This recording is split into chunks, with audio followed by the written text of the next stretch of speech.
Hello guys, good afternoon guys. Dito tayo sa ngayon guys, no, sa Aklan River. Kung saan yung mga kalamansi ko, doon ako nagtatanim sa mga nabalikan na nabalikan ng lupa yung dito sa gitna ng Aklan River.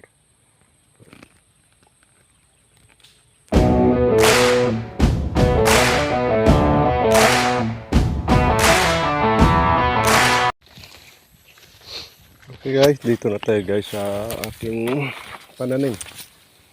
May mga saging dito. Ayan. Nag-spray ako ng para sa damo. Ito patay na.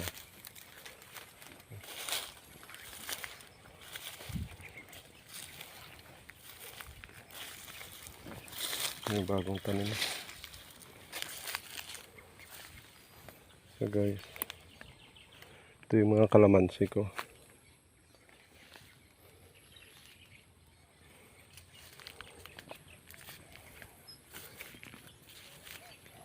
Hindi namatay yung ibang damo. Tingnan ko yung mga niya. Parang nabuo naman yung bulaklak. Dito naman yung bunga maliliit. Hindi makahabol ng December. January. Parang alang-alang din January nito. Wala tayo pang December Ito guys, mayroon tayong papaya.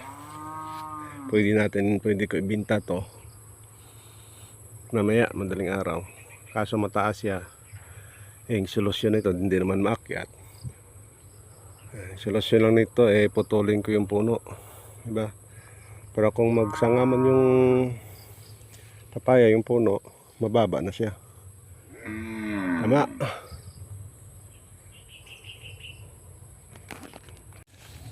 Ito na guys, no? Putol na.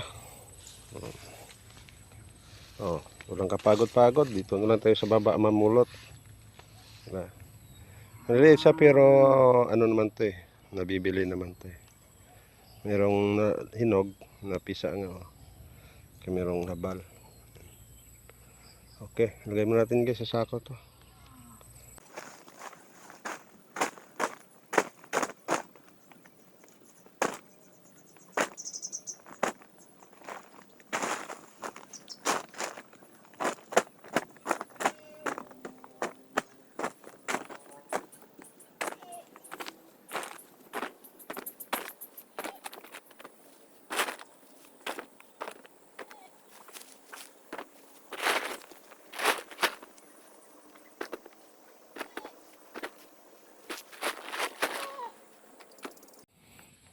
Ito na guys, nasa 15 kilos yung nakuha natin, migit.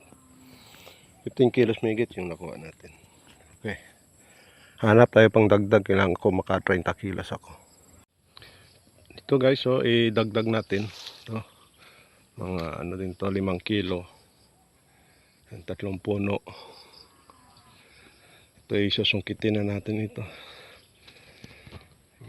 Ito na guys, yung pangalawang kuha ko. Ilang piraso lang.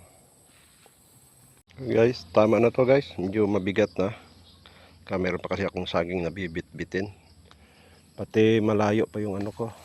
Yung pagbubuhatan. Yan sa 20 kilos na rin to. Mahigit. Kaya, sige, tama na. Okay guys. Dito pala yung pastulan ng mga baka ng magulang ni Mrs. Ito. Katawag doon ng pangugangan. Dito tawag pangugangan tawag dito. Yan yung baka niya. 4. Pag lumaki na yung mga tawag niya maliit na baka, binibinta kagad, tinitira yung mga nanay. Yan. Okay. Ito sa may payag sa kubo.